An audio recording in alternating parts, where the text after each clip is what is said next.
नमस्कार साथियों, welcome to the session. आज के वीडियो में हम बात कर रहे हैं कि ज्योतिष में जो उपाय बताए जाते हैं, बेसिकली लाल किताब में, उनके पीछे क्या तर्क छुपा होता है। हम जानेंगे कि किस तरह से ग्रहों पर प्रभाव करते हुए ये हमारे जीवन में प्रभाव करते हैं, मेनली एनर्जीज को किस तरह से बैलेंस में लाते हैं। तो अगर आप किसी उपाय को फॉलो कर रहे हैं या फिर केवल जानना चाहते हैं कि उपाय आखिर काम करते कैसे हैं, तो ये वीडियो आपके लिए है। वीडियो को पूरा देखिए और हाँ, चैनल को सब्सक्राइब कर लीजिए अगर इसी तरह की और भी वीडियोस आप देखना चाहते हैं। तो चलिए आज की जानकारी शुरू करते हैं। देखिए, अलग अलग तरीके से जन्मपत्री में पहले तो देखा जाता है कि कौन सा ग्रह क्या प्रभाव, अच्छा बुरा या फिर कमजोर, क्या प्रभाव डाल रहा है। अब उसके बाद जो सबसे पहला पॉइंट आता है वो होता है ग्रह के प्रभाव को समाप्त करना, यानी कि एक तरह से बिल्कुल उसके खत्म कर देना प्रभाव को, यानी कि देखकर पता चल चुका है कि ये केवल बुरा ही प्रभाव डाल रहा है, तो उसके प्रभाव को हम नष्ट करते हैं।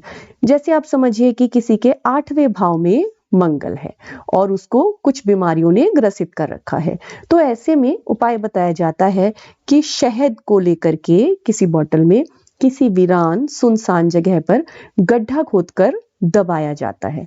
इससे उससे होने वाला जो प्रभाव है वो 1 वर्ष के लिए, एक नियत समय के लिए समाप्त हो जाता है। अब यहाँ पर अष्टम में मंगल बुरा प्रभाव दे रहा है, उसी की कारक वस्तु है शहद और 8वां स्थान ही है सुनसान वीरान जगह, तो उसको वहीं पर ही एक तरह से ब्लॉक कर दिया गया है, जिससे कि उसका दुष्प्रभाव अब व्यक्ति पर ना पड़े। इसी तरह से और ग्रहों के उपचार भी किए जाते हैं। नेक्स्ट आता है कि व्यक्ति पर जो बुरे प्रभाव पड़ रहे हैं उनको अपने से दूर कर देना है, यानी उसके जो एनर्जीज हैं जो क्रिएट हो रही हैं उनको दूर करना है, समाप्त नहीं करना। अब उदाहरण के लिए हम देखते हैं कि जैसे कोई शनि से या राहु के प्रभाव से पीड़ित है, तो उससे रिलेटेड पदार्थ को जल में बहाना। जैसे कभी कभी शनिदेव के लिए उड़द की दाल को बताया जाता है और राहु के लिए जौ के जो बीज होते हैं उनको एक नियत मात्रा में व्यक्ति के वजन के अनुसार कि ये जल में बहाने हैं। तो इस तरह से उस ग्रह का जो प्रभाव है वो व्यक्ति से दूर हो जाता है कुछ समय के लिए, क्योंकि वो उस समय उस पर बुरा प्रभाव बना रहा है। लेकिन इसमें एक बात ध्यान रखनी होती है, क्योंकि हम जल में प्रवाहित कर रहे हैं, बहते जल में, जो उसके प्रभाव को दूर ले जाएगा। लेकिन जल हमारा मन है, हमारा धन का भी कारक है, तो ऐसे में जल के यानी कि चंद्र के जो एक तरह से हम कह सकते हैं उसके साथ विपरीत एनर्जी के जो ग्रह हैं उसकी कारक वस्तु को हम डालेंगे तो जल पीड़ित होगा, यानी चंद्र पीड़ित होगा और जल दूषित होगा। एक तरह से हम इसको देखें तो जल दूषित हो जाएगा और वहीं हम पर क्या प्रभाव डालेगा, चंद्र पीड़ित हो जाएगा, जिससे कि क्या नुकसान हो सकते हैं। चंद्र पीड़ित होने पर मन परेशान होगा, मन में ज्यादा ऐसी स्थिति बनेगी कि मन परेशान हो जाएगा, या फिर आपकी किसी की जो गाड़ी है, कोई वाहन है, उसका नुकसान कुछ हो सकता है। इस तरह के इंडिकेशंस मिल सकते हैं। तो ऐसी स्थिति में क्या करते हैं कि ग्रह के प्रभाव को भी दूर करना है, लेकिन क्योंकि चंद्र का हम सहारा ले रहे हैं, तो चंद्र की कारक वस्तु जैसे कि चांदी या दूध, उसको भी एक नियत अनुपात में पहले से ही कुछ समय पहले जल में प्रवाहित करना होता है, जिससे हम जल को ताकत देते हैं और अपने मन को भी ताकत देते हैं। और उसके बाद उस जो पदार्थ है जो डिसबैलेंस क्रिएट कर रहा है, उस पदार्थ को, उस एनर्जी को बैलेंस करने के लिए, दूर करने के लिए जल में प्रवाहित कर देते हैं। अब बढ़ते हैं हम तीसरे तरीके की ओर। और यदि आपको अभी तक वीडियो अच्छा लग रहा है और इंटरेस्टिंग लग रहा है तो वीडियो को लाइक करिए, चैनल को सब्सक्राइब कर लीजिए ताकि इसी तरह की और वीडियोस भी मिल सके। आगे बढ़ते हैं तीसरे तरीके में। यहाँ हम क्या करते हैं, ग्रह का स्वभाव थोड़ा मॉडिफाई करते हैं, यानी उसकी नेचर को मॉडिफाई करते हैं। ग्रह से रिलेटेड जो एनर्जीज हम पर आ रही हैं उनको हम अपने से दूर भी नहीं करते, उनको खत्म भी नहीं करते, उनको थोड़ा सा कहते हैं ना कि क्लेंस कर देते हैं, मॉडिफाई कर देते हैं।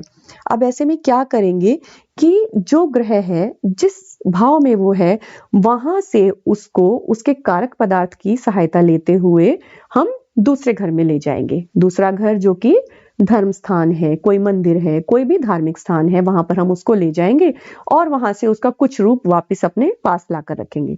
जैसे कि हम पढ़ते हैं शनिदेव यदि 5वें भाव में है तो वो कुछ पीड़ा संतान पक्ष को देंगे, लेकिन वो संतान पक्ष के लिए पूरी तरह से बुरा नहीं है, उसको हम पूर्णतः नष्ट भी नहीं कर सकते और अपने से दूर भी नहीं कर सकते, क्योंकि वहां वो संतान प्रदाता है। तो वहां उसको ऐसा करने के लिए, केवल क्लेंस करने के लिए, जैसे कि कोई भी कारक पदार्थ जैसे बादाम लेकर के हम मंदिर में जाएंगे और वहां पर उनको रखकर फिर वहां से वापस लाकर अपने पास स्थापित करेंगे, जिससे कि उसका स्वभाव सौम्य हो जाएगा और क्रूरता से सौम्यता की तरफ थोड़ा सा बदल जाएगा।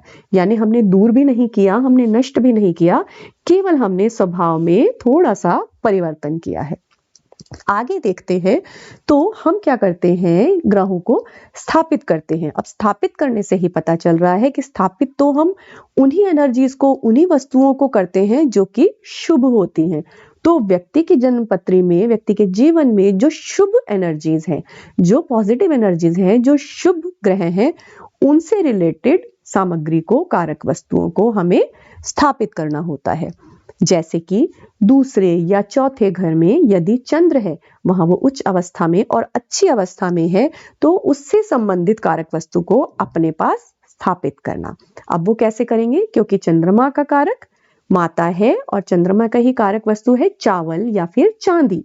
तो माता से प्रेम स्वरूप, प्रेम पूर्व तरीके से चांदी और चावल को लेकर के अपने पास स्थापित करना, यानी अपने पास प्रेम से उसको रख लेना। इस तरह से हमने उस ग्रह की अच्छी ऊर्जाओं को अपने पास स्थापित कर लिया और वो शुभता को बढ़ाएंगी।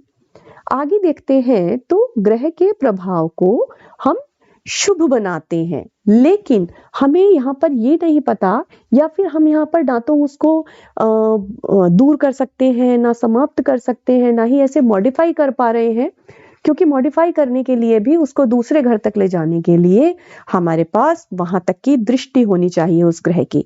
इसको हम फिर किसी अगले वीडियो में समझेंगे। अभी के लिए हम उपायों के पीछे तर्क समझ रहे हैं, बाद में हम दृष्टियों के तर्क समझेंगे।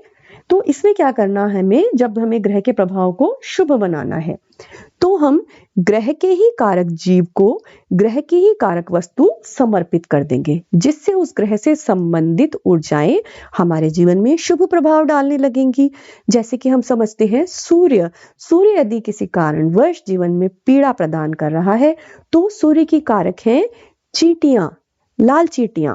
उनको हम बाजरा यदि डालेंगे तो बाजरा भी सूर्य की कारक वस्तु है और वो हमने चींटियों को ही समर्पित कर दिया, और एक तरह से उस ग्रह को हम प्लीज कर रहे हैं, यानी कि खुश कर रहे हैं, क्योंकि उसको हमने उसी की वस्तु दी और वो उसको जब भक्षण करेंगी, खाएंगी, और तो उसके बुरे प्रभाव को वो नष्ट कर देंगी।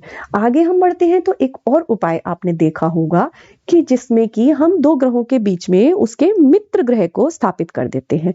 जैसे कि आपने कहीं देखा है कि किसी जगह दो रहते हैं, दो ग्रह हैं जो कि आपस में मित्रता नहीं रखते, शत्रु हैं, यानी कि दो लोग हैं, आप इसको ऐसे समझिए, जो एक जगह पर रहते हैं लेकिन वो आपस में शत्रु हैं।